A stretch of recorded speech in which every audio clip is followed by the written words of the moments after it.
جب ماہ صیام رمضان المبارک جلوہ گر ہوتا ہے، جنت کے 8 دروازے کھول دیے جاتے ہیں، جہنم کے دروازے بند کر دیے جاتے ہیں اور شیاطین جکڑ دیے جاتے ہیں۔ اللہ جل شانہ اس موسم رحمت میں خاص عنایات اپنے بندوں پہ فرماتا ہے۔ ایک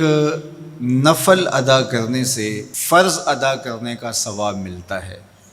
اور ایک فرض ادا کرنے سے 70 فرائض ادا کرنے کا ثواب ملتا ہے۔ اسی طرح راہ خدا میں 1 روپیہ دو گے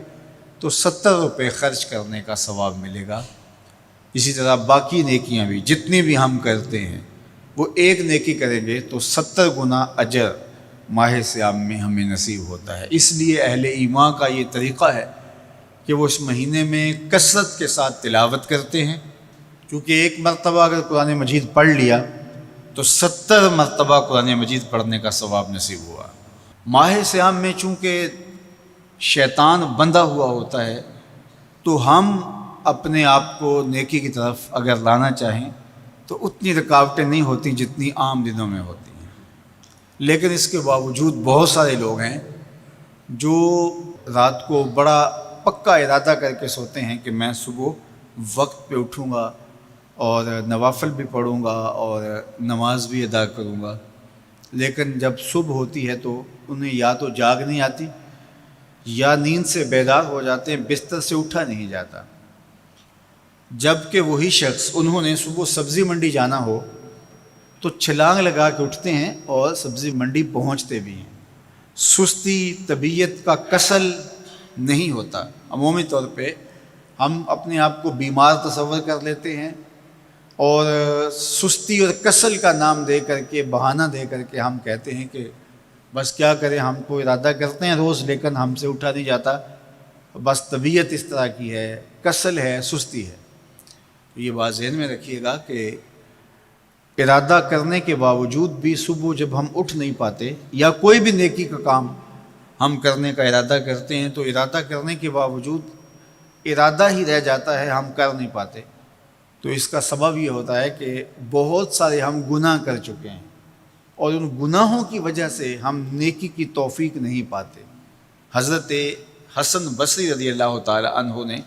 یہی وجہ اس کی بیان فرمائی ہے۔ تو اس کا بہترین طریقہ یہ ہے کہ توبہ کی جائے،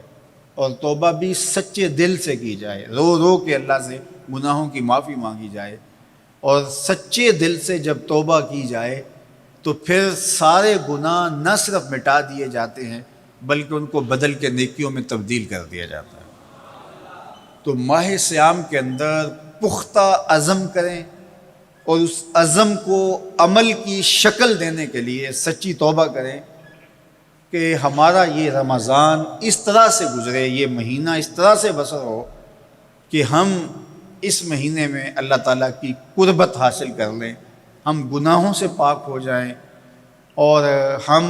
جو ثمرات ہیں، جو فوائد ہیں اس مہینے کے، وہ ہم سمیٹ سکیں۔ تو یہ وہ مہینہ ہے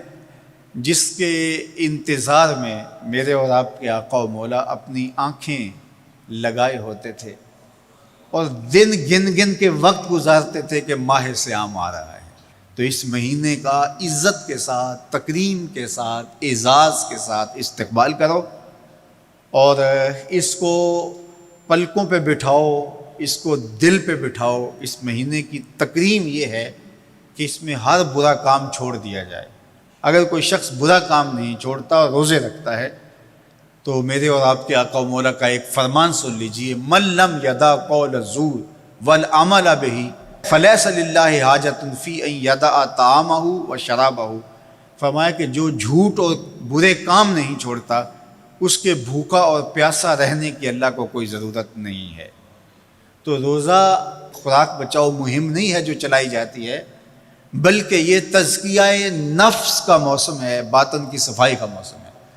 اور باطن کی صفائی نہیں ہوتی جب تک ہم کوشش کریں۔ آپ کے بدن پہ بہت ساری میل چڑھی ہوئی ہے اور جمی ہوئی ہے بدن کے ایک ایک عضو پہ میل، تو آپ پانی میں چھلانگ لگا کے باہر بھی آ جاتے ہیں تو میل نہیں اترتی،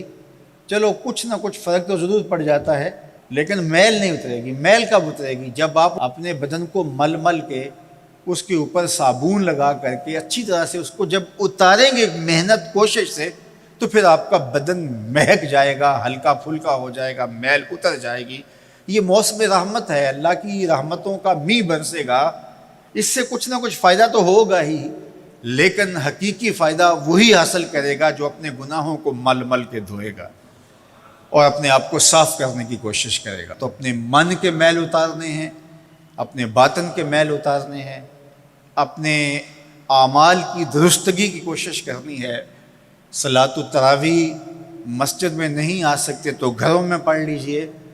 جس طرح بڑی عمر والے لوگوں کو، بیمار لوگوں کو کہا گیا کہ آپ گھروں میں پڑھ لیں، بچوں کو کہا گیا، لیکن چھوڑیے گا نا،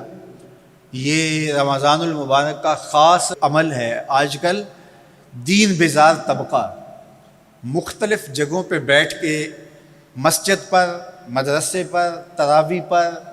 ان چیزوں پر تبصرہ کر رہا ہے اور اتنا ہلکا ثابت کرنا چاہ رہا ہے ان امور کو، جس طرح یہ چیزیں ہوتی کچھ نہیں ہیں، جبکہ ماہ صیام کے قیام پر میرے اور آپ کے آقا مولا نے بشارت دیتے ہوئے فرمایا، من قام رمضان ایمانا و احتسابا